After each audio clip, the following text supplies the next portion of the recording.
Hey, and welcome to Board of Life News for April 12th. Today I'm going to talk about Brass, Super Mario Level Up, expansions for One Deck Dungeon and Temporum, as well as the Kickstarter for the Imposters. Let's get to it. Hey, I'm Chris. Welcome to Board of Life News. Up first, Roxley Games announced an all-new edition of Martin Wallace's masterpiece Brass. They also announced a standalone sequel to Brass. I'll get to that in a second.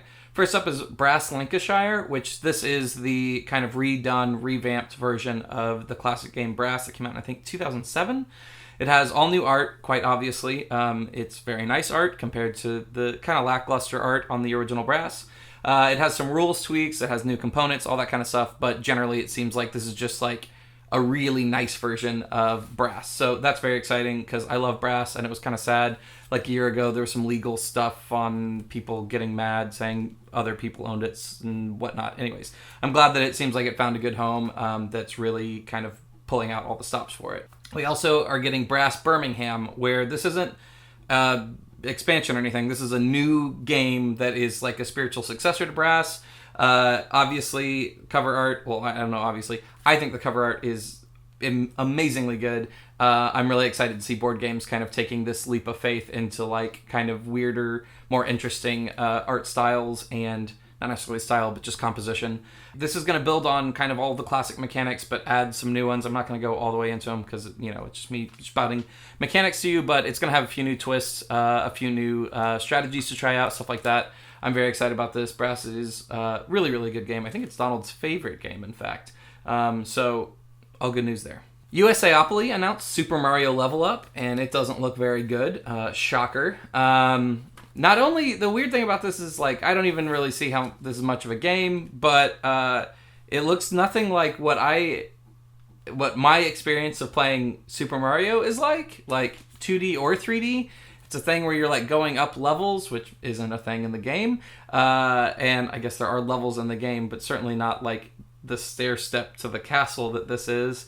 I don't know. It might be good. I haven't played it. I haven't read the rules, but sure doesn't look very promising. And USAopoly, obviously, there's not a ton of faith there. I've still got my fingers crossed for Infection at Outpost 31, which is the team up between USAopoly and Mondo, the poster and print and toy company that I talked about a couple weeks back, where they're basically making a licensed game for The Thing, for John Carpenter's The Thing, which is one of my favorite movies of all time, and Mondo does an incredible job with their prints and art and vinyl and all that stuff.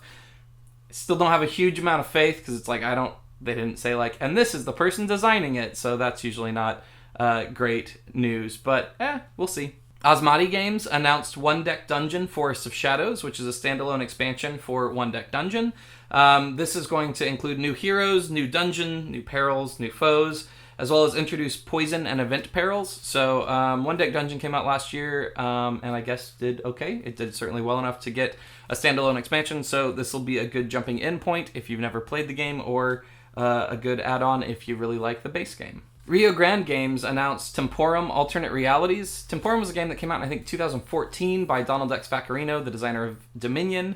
And at the time, I was really excited to try it. It seemed like a really cool theme. It's this weird like time travel theme, and Dominion's one of my favorite games of all time. And I never even tried it, because everyone I knew that tried it went like, it was fine.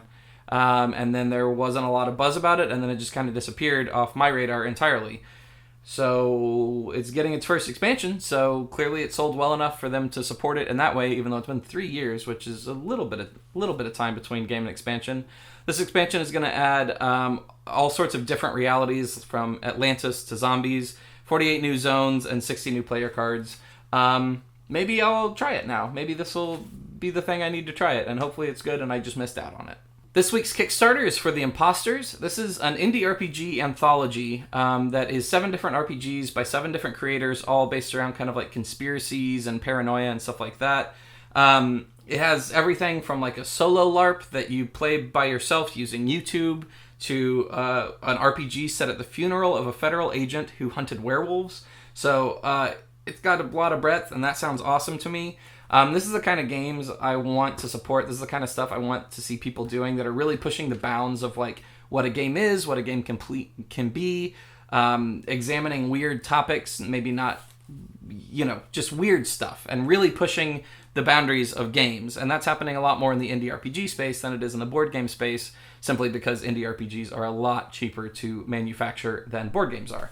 So this one needs some help, and I really want it to fund because I really want it. So go do that. It's $10 right now for the PDF or $25 if you want the physical copy. All right, that's the news for this week. Thanks so much for tuning in. Make sure you subscribe to this channel. Make sure you follow me on social media. I'm at Chris Bryan Games on Instagram and Twitter. And as always, make sure you check out my Patreon because that's how I can do this show. All right, so instead of answering a question this week, mainly entirely because I forgot to ask the internet to ask me a question, I'm going to talk about a weird thing that I can't really talk about, so I have to be vague, and it's annoying, I know. But Gathering of Friends is going on right now, and Gathering of Friends is a gathering that was started by Alan Moon, who designed Ticket to Ride, where he would get together with a bunch of his friends and play board games. That has since grown to be this kind of industry insider. It's not a convention, because you can't just go to it. It's an invitation-only gathering with a couple hundred people that are kind of the top designers, top publishers. There's generally not really press there because a lot of people are showing stuff that like they aren't allowed to talk about. And it's really great. I've never been invited. That's cool. Maybe someday I'll get invited. A lot of people kind of complain about it as if it's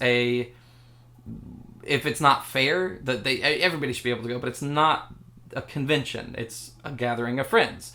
That's a whole different topic. What I'm talking about is, my game Favelas that a lot of you know about, that I've been working on for quite a while now, I have signed it with a publisher. I can't talk about that yet. I can't talk about who or when it's coming out or any of that stuff yet.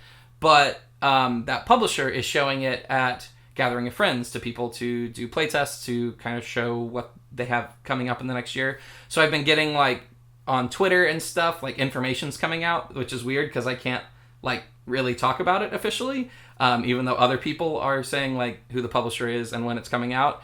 And I've never been in that situation before, and it's a weird thing as a designer that it's always confusing to me, where it's like how the industry kind of handles rollout of information, where it's not this unified thing. It just kind of trickles from here and there. A lot of times it's very unclear whether, like, this can be public or not. But it is fascinating and really cool to see people playing my game completely separate from me, that really enjoy it, and some really big name designers that don't enjoy it, which is also fine, but also, like, very weird experience to have, like, where I wasn't even involved in showing them the game. It's like they played it and they didn't care for it, and that's weird, and I can't, like, talk to them about it, not to convince them otherwise, but just to, like, get more information on why they didn't like it. So it's a very weird thing to be, like, sitting back and just having this thing in the world that exists that people enjoy or don't enjoy. And I've never gotten to that level as a designer yet, I guess, in that everybody that's always play tested it or everybody that's always, like, been involved with it has been directly involved. Where I guess this is, like, my publisher playtesting it with people, but it's playtesting it with people, like, in public, which is interesting. So it's just a weird thing. It's not good or bad or anything. And that, if you're wondering why I'm not saying that stuff, even though the internet is saying that stuff, I can't say that stuff yet. But I definitely will let you know as soon as I'm legally allowed to let you know. All right, that's it. Thanks so much for tuning in this week, and I'll see you next week.